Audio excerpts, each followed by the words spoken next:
Hello viewers, আসসালামু আলাইকুম। Welcome back to my channel চাঁদ রেসিপি হাউস। আমি আজ আপনাদের মাঝে পেঁপে দিয়ে মুরগির মাংসের একটি রেসিপি নিয়ে হাজির হয়েছি।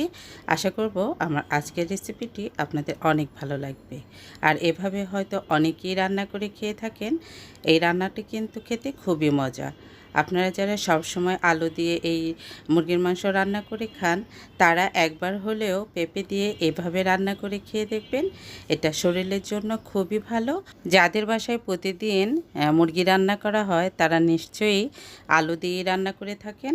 আর আলুটা কিন্তু ভাতের চাইতে কোনো অংশে কম নয়। তাই আলুটা একটু বাদ দিতে চাইলে এভাবে পেঁপে দিয়ে রান্না করতে পারেন। আর যারা ডায়েট করতেছেন, তাদের জন্য তো খুবই ভালো। রান্নাটা দেখে নিয়ে চলুন তাহলে। প্যানের মধ্যে দিয়ে দিলাম হাফ কাপ পরিমাণ রান্নার তেল। আপনারা চাইলে আরেকটু কমও দিতে পারেন, আর কম দেওয়াই ভালো। আর দিয়ে দিলাম 4 টেবিল চামচ পরিমাণ পেঁয়াজ কুচি, আর দিয়ে দিলাম একটি তেজপাতা, আর আদা রসুন বাটা দিয়ে দিলাম 1 টেবিল চামচ পরিমাণ। দিয়ে একটু নেড়ে চেড়ে নিচ্ছি। পেঁপে তরকারিতে কিন্তু খুব বেশি মশলার প্রয়োজন হয় না, তারপরও আমি একটু বাড়িয়ে দিয়েছি, যেহেতু একটু ভিডিও করছি। একটু বাড়িয়ে না দিলে ভালো দেখা যায় না। দিয়ে দিলাম 1 চা চামচ হলুদের গুঁড়ো, 1 চা চামচ লাল মরিচের গুঁড়ো, হাফ চা চামচ ধনিয়ার গুঁড়ো দিয়ে একটু নেড়ে চেড়ে নিচ্ছি। আপনারা যারা স্বাস্থ্য সচেতন, তারা কিন্তু মশলা আরও কমিয়ে দিবেন, আর তেলটাও আরও কমিয়ে দিতে পারেন। এতে করে রান্নাটাও ভালো হবে আর স্বাস্থ্যের জন্য খুবই ভালো হবে। দিয়ে দিলাম স্বাদ অনুযায়ী লবণ। এটা মূলত যারা রোগী, আমরা কিন্তু তাদের জন্যই রান্না করে থাকি, কিন্তু আমি মনে করি এভাবে আমাদের সকলেরই খাওয়া উচিত। এতে করে সকলের স্বাস্থ্যই ভালো থাকবে। এরপর দিয়ে দিলাম এভাবে গোল গোল করে কেটে নেওয়া একটি মাঝারি সাইজের পেঁপে সম্পূর্ণটা। আমি এভাবে সুন্দর করে কেটে ধুয়ে পরিষ্কার করে নিয়েছিলাম। আমি কিন্তু আলাদা করে পেঁপেটা আর সেদ্ধ করে নেইনি। আমি কাঁচা অবস্থায় পেঁপেটা দিয়ে দিলাম। পেঁপেটা দিয়ে কিছুক্ষণ কষিয়ে নিয়ে দিয়ে দিলাম মুরগির মাংস। মুরগির মাংসটা দিয়ে আমি খুব সুন্দরভাবে নেড়ে চেড়ে নিচ্ছি। আমি পেঁপেটা আর মুরগিটা একসাথেই কষিয়ে নিব, কারণ পেঁপেটা কিন্তু সেদ্ধ হতে অনেক সময় লাগে। আর দেখা যাবে যে পেঁপে আর মুরগির মাংসটা একসাথেই সেদ্ধ হয়ে গিয়েছে। আর যদি আমি এখানে সেদ্ধ করে নিতাম পেঁপেটা আলাদা করে, তাহলে মাংসটা আগে কষিয়ে নেওয়ার পর যখন মাংসটা পুরোপুরি সেদ্ধ হয়ে যেত, তখন আমি পেঁপেটা দিয়ে দিতাম।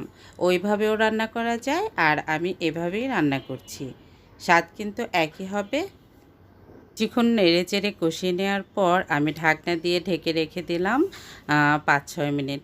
5-6 মিনিট পর ঢাকনা খুলে দিলাম। যথেষ্ট পানি উঠে গিয়েছে। আবারও একটু নেড়ে চেড়ে নিচ্ছি। কিছুক্ষণ নেড়ে চেড়ে নিয়ে ভালোভাবে কষিয়ে নিব।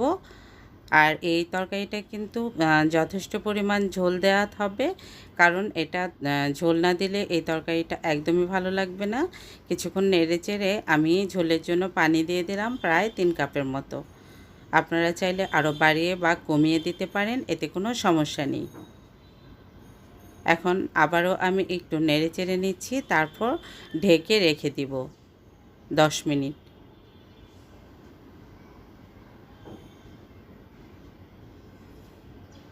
ফিরে আসলাম 10 মিনিট পর। অনেকটাই কিন্তু সেদ্ধ হয়ে গিয়েছে, আর একটু সেদ্ধ হবে। একটু নেড়ে চেড়ে দিচ্ছি। মাংসটা কিন্তু প্রায় সেদ্ধ হয়ে আসছে, আর পেঁপেটাও আরেকটু সামান্য বসিয়ে রাখলেই হয়ে যাবে। দিয়ে দিচ্ছি টালা জিরের গুঁড়া, আর দিয়ে দিচ্ছি কিছু কাঁচামরিচ। আপনারা চাইলে কাঁচামরিচ নাও দিতে পারেন, কিন্তু পেঁপের তরকারিতে এভাবে একটু কাঁচামরিচ দিলে খেতে খুবই ভালো লাগে। কাঁচামরিচের একটা ফ্লেভার আসে। এখন আবারও একটু নেড়ে চেড়ে দিচ্ছি। এ পর্যায়ে একটু লবণটাও দেখে নিতে হবে, আর ঢেকে রেখে দিব 5 মিনিটের মতো। রান্নাটা কিন্তু প্রায় হয়ে গিয়েছে। লবণটাও দেখে নিয়েছি, আর ঝোলটা কিন্তু এইরকমই থাকবে। আর কালারটাও কিন্তু দারুণ সুন্দর হয়েছে। আমি একটু দেখে নিচ্ছি পেঁপেটাও সেদ্ধ হয়েছে কিনা। মাংসটা যে সেদ্ধ হয়েছে বোঝাই যাচ্ছে। এই তো পেঁপেটা সেদ্ধ হয়ে গিয়েছে। এর চাইতে বেশি আর সেদ্ধ করা যাবে না, তাহলে একেবারে গলে যাবে। যতটুকু শক্ত আছে ভাপে বাকিটা হয়ে যাবে। এখন একটু ধনেপাতা কুচি দিয়ে দিলাম।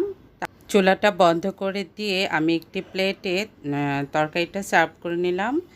দেখতেই পাচ্ছেন রান্নাটা কিন্তু দারুণ হয়েছে। আপনারা অবশ্যই কিন্তু বাসায় এভাবে রান্না করে খাবেন।